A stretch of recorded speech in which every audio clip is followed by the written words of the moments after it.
ಬೆಳಗ್ಗೆ phone receive ಮಾಡಿಲ್ಲ. ತಕ್ಷಿತ್ ಗೆಳತಿ ಆರೋಪ ತಳ್ಳಿ ಹಾಕಿದ ಹೋಟೆಲ್ ಸಿಬ್ಬಂದಿ. ಊಟದಿಂದ ಸಮಸ್ಯೆ ಆಗ್ತಿತ್ತಂತ ಹೇಳಿಕೆ ನೀಡಿರುವಂತ ತಕ್ಷಿತ್ ಗೆಳತಿ. ಈ ಹಿನ್ನೆಲೆ ಹೋಟೆಲ್ ಸಿಬ್ಬಂದಿಯನ್ನ ಕರೆಸಿ ಪೊಲೀಸರು ವಿಚಾರಣೆ ಮಾಡಿದ್ದಾರೆ. ಇದೇ ಊಟವನ್ನ 100ಕ್ಕೂ ಹೆಚ್ಚು ಜನರಿಗೆ ಕೊಟ್ಟಿದ್ದೇವೆ ನಾವು. ಇವರಿಂದ ಮಾತ್ರ ಕಂಪ್ಲೇಂಟ್ ಬಂದಿದೆ ಅಂತ ಹೋಟೆಲ್ ಸಿಬ್ಬಂದಿ ಹೇಳಿಕೆಯನ್ನ ಕೊಟ್ಟಿದ್ದಾರೆ. ಆಹಾರ ಗುಣಮಟ್ಟದ ಬಗ್ಗೆ ಫುಡ್ ಇನ್ಸ್ಪೆಕ್ಟರ್ ತನಿಖೆಯನ್ನು ಕೂಡ ಮಾಡ್ತಾ ಇದ್ದಾರೆ. FSL ಮರಣೋತ್ತರ ವರದಿಗೆ ಈಗ ಪೊಲೀಸರು ಕಾಯ್ತಾ ಇದ್ದಾರೆ. ನೋಡಿ, ತಕ್ಷಿತ್ ಗೆಳತಿ ಆರೋಪವನ್ನ ಮಾಡಿದ್ರು. ಹೋಟೆಲ್ ಸಿಬ್ಬಂದಿ ಏನು ಊಟವನ್ನ ತಂದುಕೊಟ್ಟಿದ್ರು, ಅದು ಫುಡ್ ಪಾಯ್ಸನ್ ಆಗಿದೆ ಅಂತ. ನಂತರ ಹೋಟೆಲ್ ಸಿಬ್ಬಂದಿಯನ್ನ ಪೊಲೀಸರು ವಿಚಾರಣೆ ಕೂಡ ಮಾಡಿದ್ದಾರೆ. ಆದರೆ ಹೋಟೆಲ್ ಸಿಬ್ಬಂದಿ ಇದೇ ರೀತಿಯಾಗಿ ನಾವು ಸಾಕಷ್ಟು ಜನರಿಗೆ ನಾವು ಊಟವನ್ನು ಕೊಟ್ಟಿದ್ದೇವೆ, ಆದರೂ ಕೂಡ ಯಾವುದೇ ರೀತಿಯಾದಂಥ ಸಮಸ್ಯೆ ಆಗಿಲ್ಲ. ಆದರೆ ಇವರಿಗೆ ಯಾಕೆ ಸಮಸ್ಯೆ ಆಯಿತು ಅಂತ ಈ ತಕ್ಷಿತ್ ಗೆಳತಿಯ ಹೇಳಿಕೆಯನ್ನು ತಳ್ಳಿ ಹಾಕಿದ್ದಾರೆ. ಪೊಲೀಸರು ಈಗ ಇಬ್ಬರನ್ನು ಕೂಡ ವಿಚಾರಣೆ ಮಾಡಿದ್ದಾರೆ. ವಿಚಾರಣೆಯನ್ನು ಮಾಡಿ ಹಲವು ಮಾಹಿತಿಯನ್ನು ಕಲೆ ಹಾಕಿದ್ದಾರೆ. ನೋಡಿ, ಇಬ್ಬರು 6 ದಿನಗಳ ಕಾಲ ಲಾಡ್ಜ್ನಲ್ಲಿ ಉಳ್ಕೊಂಡಿದ್ರು.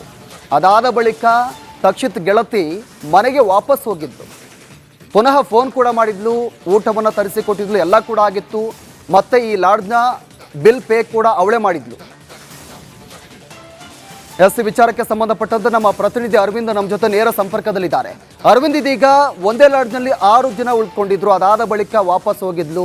ನಂತರ ಈತ ಈಗ ಶವವಾಗಿ ಪತ್ತೆಯಾಗಿದ್ದಾನೆ. ಸದ್ಯಕ್ಕೆ ಏನು ಡೀಟೇಲ್ಸ್ ಇದೆ ಅಂತ ಈ ವಿಚಾರಕ್ಕೆ ಸಂಬಂಧಪಟ್ಟಂತೆ?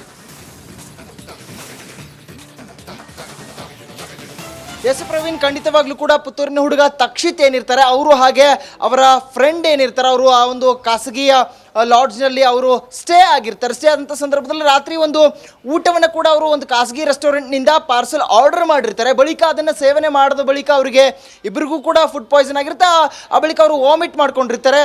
ಅದಾದ ನಂತರ ಅವರು ಕೆಲವು ಮೆಡಿಸಿನ್ಸ್ಗಳನ್ನ ಇಬ್ಬರು ಕೂಡ ಸೇವನೆ ಮಾಡಿರ್ತಾರೆ. ಕಾರಣ ಅವರಿಗೆ ಅನಾರೋಗ್ಯ ಇದ್ದ ಕಾರಣ ಮತ್ತು ವಾಮಿಟ್ ಆಗಿರುತ್ತೆ. ಹಾಗಾಗಿ ಅವರು ಮೆಡಿಸಿನ್ಸ್ಗಳನ್ನ ತೆಗೆದುಕೊಂಡಿರ್ತಾರೆ. ಈಗ ಈ ತಕ್ಷಿತ್ ಕೊಲೆಗೆ ಆ ಒಂದು ಸಾವಿನ ಹಿಂದೆ ಒಂದು ಶಂಕೆ ವ್ಯಕ್ತವಾಗ್ತಾ ಇರುವಂಥದ್ದು, ಆತನ ಸಾವು ಫುಡ್ ಪಾಯ್ಸನ್ ಇಂದ ಆಗಿದೆಯಾ ಅಥವಾ ಸಿಗರೆಟ್ ಸೇವನೆಯಿಂದ ಆಗಿದೆಯಾ ಅನ್ನುವಂಥ ಅನುಮಾನ ಬರ್ತಾ ಇರುವಂಥದ್ದು. ಕಾರಣ ಇಷ್ಟೇ, ಆ ಒಂದು ತಕ್ಷಿತ್ ಮೃತಪಟ್ಟಂತಹ ಒಂದು ರೂಮ್ ಏನಿತ್ತು ಆ ರೂಮ್ನಲ್ಲಿ ಸಿಗರೆಟ್ನ ಒಂದು ತುಣುಕುಗಳು ಸಿಕ್ಕಿರುವಂಥದ್ದು. ಜೊತೆಗೆ ಒಂದು ಹೆರಿಡಿಟಿ ಅಂತ ಏನು ಹೇಳ್ತೀವಿ ನಾವು, ಅಂದರೆ ಅನಾರೋಗ್ಯ ಸಮಸ್ಯೆ ವಂಶಾವಳಿಯಾಗಿ ಏನು ಬರುತ್ತೆ ಆ ರೀತಿಯಾಗಿ ತಕ್ಷಿತ್ ಮನೆಯವರಿಗೆ ಏನಾದರೂ ಈ ಹಿಂದೆನೇ ಅಸ್ತಮಾ ಇತ್ತ ಅನ್ನುವಂಥದ್ದು, ತಕ್ಷಿತ್ಗೂ ಕೂಡ ಆ ಒಂದು ಕಾಯಿಲೆ ಇತ್ತ ಅನ್ನುವಂಥ ಒಂದು ಅನುಮಾನ ಬರ್ತಾ ಇದೆ. ಕಾರಣ ಆ ಒಂದು ಅಸ್ತಮಾ ಇದ್ದ ಕಾರಣ ಅತಿಯಾದಂತಹ ಸಿಗರೆಟ್ ಸೇವನೆಯಿಂದ ಅವರು ಮೃತಪಟ್ಟರು ಅನ್ನುವಂತಹ ಅನುಮಾನ ಒಂದು ಕಡೆ ಆದರೆ, ಮತ್ತೊಂದು ಕಡೆ ಫುಡ್ ಪಾಯ್ಸನ್ ಆಯ್ತಾ ಅನ್ನುವಂಥದ್ದು ಕೂಡ ಇಲ್ಲಿ ಶಂಕೆಗೆ ವ್ಯಕ್ತವಾಗ್ತದೆ. ಮಡಿವಾಳ ಪೊಲೀಸರು ಈ ಬಗೆಗೆ ಹೆಚ್ಚಿನ ತನಿಖೆಯನ್ನು ಕೂಡ ಮಾಡ್ತಾ ಇದ್ದಾರೆ. ಇದೊಂದು ಕಡೆ ಆದರೆ, ಮತ್ತೊಂದೆಡೆ ಯುವತಿ ಏನಿದ್ಲು ಆಕೆ ಕೂಡ ರಾತ್ರಿ ತಮ್ಮ ಸಂಬಂಧಿಕರ ಮನೆಗೆ ಹೋಗಿ ಬರ್ತೀನಿ ಅನ್ನುವಂಥ ಹಂತದಲ್ಲಿ ಹೋಗಿರ್ತಾಳೆ. ಆಗ ತಕ್ಷಿತ್ ಕೂಡ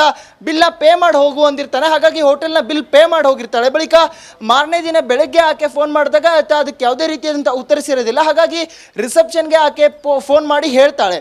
ಆಗ ರಿಸೆಪ್ಷನ್ ಅವರು ಹೋಗಿ ಹೋಟೆಲ್ನ ಒಂದು ರೂಮ್ನ ತೆಗೆದಾಗ ಅಲ್ಲಿ ತಕ್ಷಿತ್ ಸಾವಿಗೀಡಾಗಿರುವಂಥದ್ದು ಗೊತ್ತಾಗುತ್ತೆ. ಬಳಿಕ ಈಗ ಒಂದು ಫುಡ್ನ ವರದಿಗಾಗಿ ಪೊಲೀಸರು ಕಾಯ್ತಾ ಇದ್ದಾರೆ. ಕಾರಣ ಫುಡ್ ಪಾಯ್ಸನ್ ಇಂದ ಆಗಿದ್ದ ಅನ್ನುವಂಥ ಹಂತದಲ್ಲಿ ತನಿಖೆ ಕೂಡ ಮುಂದುವರಿತಾ ಇದೆ. ಆದರೆ ಖಾಸಗಿ ರೆಸ್ಟೋರೆಂಟ್ನವ್ರು ಹೇಳ್ತಾ ಇರುವಂಥದ್ದು, ಅಲ್ಲಿ ನಾವು ಆ ಒಂದು ಫುಡ್ನ ಸುಮಾರು ಜನರಿಗೆ, ಅಂದರೆ ಸುಮಾರು 100-150ಕ್ಕೂ ಹೆಚ್ಚಿನ ಜನರಿಗೆ ನಾವು ಪಾರ್ಸಲ್ ಕಳಿಸಿದ್ವಿ, ಆರ್ಡರ್ನ ಕಳಿಸಿದ್ವಿ, ಅಷ್ಟು ಜನ ಸೇವನೆ ಮಾಡಿದ್ದಾರೆ. ಆದರೆ ಅವ್ರು ಯಾರಿಗೂ ಕೂಡ ಆರೋಗ್ಯದ ಸಮಸ್ಯೆ ಆಗಿಲ್ಲ. ಆದರೆ ಇವರಿಬ್ಬರಿಗೆ ಮಾತ್ರ ಆಗಿದೆ ಅನ್ನುವಂಥ ಆರೋಪ ಬರ್ತಾ ಇದೆ ಅನ್ನುವಂಥ ಹಂತದಲ್ಲಿ ಅವರು ಹೇಳ್ತಾ ಇರುವಂಥದ್ದು. ಹಾಗಾಗಿ ಹೋಟೆಲ್ನ ಸಿಬ್ಬಂದಿಗಳು ಜೊತೆಗೆ ಆ ರೆಸ್ಟೋರೆಂಟ್ನ ಸಿಬ್ಬಂದಿಗಳು ಜೊತೆಗೆ ಈ ಯುವತಿಯ ಹೇಳಿಕೆಯನ್ನ ಈಗ ಪಡೆದುಕೊಂಡು ಆ ಒಂದು ವರದಿಗಾಗಿ ಕಾಯ್ತಾ ಇದ್ದಾರೆ. Praveen, okay, thank you Arvind ತಮ್ಮೆಲ್ಲ ಮಾಹಿತಿಗೆ. ಬೆಳಗ್ಗೆ ಫೋನ್ ರಿಸೀವ್ ಮಾಡಿಲ್ಲ. ತಕ್ಷಿತ್ ಗೆಳತಿ ಆರೋಪ ತಳ್ಳಿ ಹಾಕಿದ ಹೋಟೆಲ್ ಸಿಬ್ಬಂದಿ. ಊಟದಿಂದ ಸಮಸ್ಯೆ ಆಗ್ತಿತ್ತಂತ ಹೇಳಿಕೆ ನೀಡಿರುವಂತ ತಕ್ಷಿತ್ ಗೆಳತಿ. ಈ ಹಿನ್ನೆಲೆ ಹೋಟೆಲ್ ಸಿಬ್ಬಂದಿಯನ್ನ ಕರೆಸಿ ಪೊಲೀಸರು ವಿಚಾರಣೆ ಮಾಡಿದ್ದಾರೆ. ಇದೇ ಊಟವನ್ನ 100ಕ್ಕೂ ಹೆಚ್ಚು ಜನರಿಗೆ ಕೊಟ್ಟಿದ್ದೇವೆ ನಾವು. ಇವರಿಂದ ಮಾತ್ರ ಕಂಪ್ಲೇಂಟ್ ಬಂದಿದೆ ಅಂತ ಹೋಟೆಲ್ ಸಿಬ್ಬಂದಿ ಹೇಳಿಕೆಯನ್ನು ಕೊಟ್ಟಿದ್ದಾರೆ. ಆಹಾರ ಗುಣಮಟ್ಟದ ಬಗ್ಗೆ ಫುಡ್ ಇನ್ಸ್ಪೆಕ್ಟರ್ ತನಿಖೆಯನ್ನು ಕೂಡ ಮಾಡ್ತಾ ಇದ್ದಾರೆ. FSL ಮರಣೋತ್ತರ ವರದಿಗೆ ಈಗ ಪೊಲೀಸರು ಕಾಯ್ತಾ ಇದ್ದಾರೆ. ನೋಡಿ, ತಕ್ಷಿತ್ ಗೆಳತಿ ಆರೋಪವನ್ನ ಮಾಡಿದ್ರು. ಹೋಟೆಲ್ ಸಿಬ್ಬಂದಿ ಏನು ಊಟವನ್ನ ತಂದುಕೊಟ್ಟಿದ್ರು, ಅದು ಫುಡ್ ಪಾಯ್ಸನ್ ಆಗಿದೆ ಅಂತ. ನಂತರ ಹೋಟೆಲ್ ಸಿಬ್ಬಂದಿಯನ್ನ ಪೊಲೀಸರು ವಿಚಾರಣೆ ಕೂಡ ಮಾಡಿದ್ದಾರೆ. ಆದರೆ ಹೋಟೆಲ್ ಸಿಬ್ಬಂದಿ ಇದೇ ರೀತಿಯಾಗಿ ನಾವು ಸಾಕಷ್ಟು ಜನರಿಗೆ ನಾವು ಊಟವನ್ನು ಕೊಟ್ಟಿದ್ದೇವೆ, ಆದರೂ ಕೂಡ ಯಾವುದೇ ರೀತಿಯಾದಂಥ ಸಮಸ್ಯೆ ಆಗಿಲ್ಲ. ಆದರೆ ಇವರಿಗೆ ಯಾಕೆ ಸಮಸ್ಯೆ ಆಯಿತು ಅಂತ ಈ ತಕ್ಷಿತ್ ಗೆಳತಿಯ ಹೇಳಿಕೆಯನ್ನು ತಳ್ಳಿ ಹಾಕಿದ್ದಾರೆ. ಪೊಲೀಸರು ಈಗ ಇಬ್ಬರನ್ನು ಕೂಡ ವಿಚಾರಣೆ ಮಾಡಿದ್ದಾರೆ. ವಿಚಾರಣೆಯನ್ನು ಮಾಡಿ ಹಲವು ಮಾಹಿತಿಯನ್ನು ಕಲೆ ಹಾಕಿದ್ದಾರೆ. ನೋಡಿ, ಇಬ್ಬರು 6 ದಿನಗಳ ಕಾಲ ಲಾಡ್ಜ್ನಲ್ಲಿ ಉಳ್ಕೊಂಡಿದ್ರು. ಅದಾದ ಬಳಿಕ ತಕ್ಷಿತ್ ಗೆಳತಿ ಮನೆಗೆ ವಾಪಸ್ ಹೋಗಿದ್ದು, ಪುನಃ ಫೋನ್ ಕೂಡ ಮಾಡಿದ್ಲು, ಊಟವನ್ನು ತರಿಸಿಕೊಟ್ಟಿದ್ಲು, ಎಲ್ಲ ಕೂಡ ಆಗಿತ್ತು. ಮತ್ತೆ ಈ ಲಾಡ್ಜ್ನ ಬಿಲ್ ಪೇ ಕೂಡ ಅವಳೇ ಮಾಡಿದ್ಲು. ವಿಚಾರಕ್ಕೆ ಸಂಬಂಧಪಟ್ಟಂತೆ ನಮ್ಮ ಪ್ರತಿನಿಧಿ ಅರವಿಂದ್ ನಮ್ಮ ಜೊತೆ ನೇರ ಸಂಪರ್ಕದಲ್ಲಿದ್ದಾರೆ. ಅರವಿಂದ್, ಇದೀಗ ಒಂದೇ ಲಾಡ್ಜ್ನಲ್ಲಿ 6 ದಿನ ಉಳ್ಕೊಂಡಿದ್ರು, ಅದಾದ ಬಳಿಕ ವಾಪಸ್ ಹೋಗಿದ್ಲು, ನಂತರ ಈತ ಈಗ ಶವವಾಗಿ ಪತ್ತೆಯಾಗಿದ್ದಾನೆ. ಸದ್ಯಕ್ಕೆ ಏನ್ ಡೀಟೇಲ್ಸ್ ಇದೆ ಅಂತ ಈ ವಿಚಾರಕ್ಕೆ ಸಂಬಂಧಪಟ್ಟಂತೆ?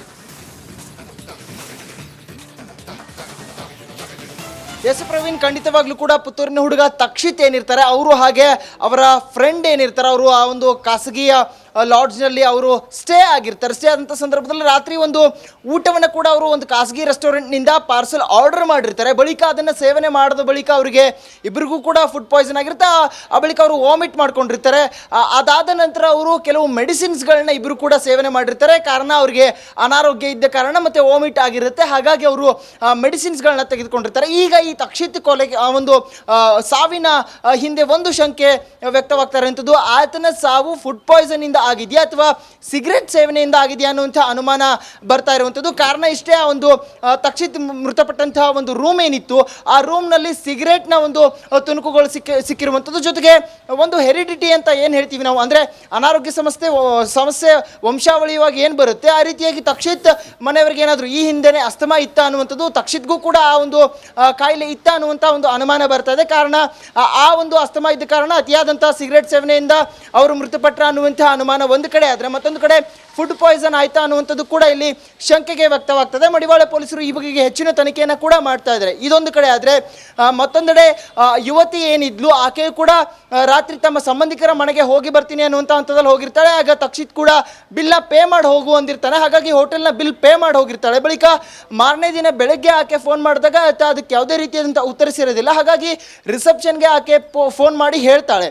ಆಗ ರಿಸೆಪ್ಷನ್ ಅವರು ಹೋಗಿ ಹೋಟೆಲ್ನ ಒಂದು ರೂಮ್ನ ತೆಗೆದಾಗ ಅಲ್ಲಿ ತಕ್ಷಿತ್ ಸಾವಿಗೀಡಾಗಿರುವಂಥದ್ದು ಗೊತ್ತಾಗುತ್ತೆ. ಬಳಿಕ ಈಗ ಒಂದು ಫುಡ್ನ ವರದಿಗಾಗಿ ಪೊಲೀಸರು ಕಾಯ್ತಾ ಇದ್ದಾರೆ. ಕಾರಣ ಫುಡ್ ಪಾಯ್ಸನ್ ಇಂದ ಆಗಿದ್ದ ಅನ್ನುವಂಥ ಹಂತದಲ್ಲಿ ತನಿಖೆ ಕೂಡ ಮುಂದುವರಿತಾ ಇದೆ. ಆದರೆ ಖಾಸಗಿ ರೆಸ್ಟೋರೆಂಟ್ನವ್ರು ಹೇಳ್ತಾ ಇರುವಂಥದ್ದು, ಅಲ್ಲಿ ನಾವು ಆ ಒಂದು ಫುಡ್ನ ಸುಮಾರು ಜನರಿಗೆ, ಅಂದರೆ ಸುಮಾರು 100-150ಕ್ಕೂ ಹೆಚ್ಚಿನ ಜನರಿಗೆ ನಾವು ಪಾರ್ಸೆಲ್ ಕಳಿಸಿದ್ವಿ, ಆರ್ಡರ್ನ ಕಳಿಸಿದ್ವಿ, ಅಷ್ಟು ಜನ ಸೇವನೆ ಮಾಡಿದ್ದಾರೆ. ಆದರೆ ಅವ್ರು ಯಾರಿಗೂ ಕೂಡ ಆರೋಗ್ಯದ ಸಮಸ್ಯೆ ಆಗಿಲ್ಲ, ಆದರೆ ಇವರಿಬ್ಬರಿಗೆ ಮಾತ್ರ ಆಗಿದೆ ಅನ್ನುವಂಥ ಆರೋಪ ಬರ್ತಾ ಇದೆ ಅನ್ನುವಂಥ ಹಂತದಲ್ಲಿ ಅವರು ಹೇಳ್ತಾ ಇರುವಂಥದ್ದು. ಹಾಗಾಗಿ ಹೋಟೆಲ್ನ ಸಿಬ್ಬಂದಿಗಳು ಜೊತೆಗೆ ಆ ರೆಸ್ಟೋರೆಂಟ್ನ ಸಿಬ್ಬಂದಿಗಳು ಜೊತೆಗೆ ಈ ಯುವತಿಯ ಹೇಳಿಕೆಯನ್ನ ಈಗ ಪಡೆದುಕೊಂಡು ಆ ಒಂದು ವರದಿಗಾಗಿ ಕಾಯ್ತಾ ಇದ್ದಾರೆ. Praveen, okay, thank you Arvind ತಮ್ಮೆಲ್ಲ ಮಾಹಿತಿಗೆ.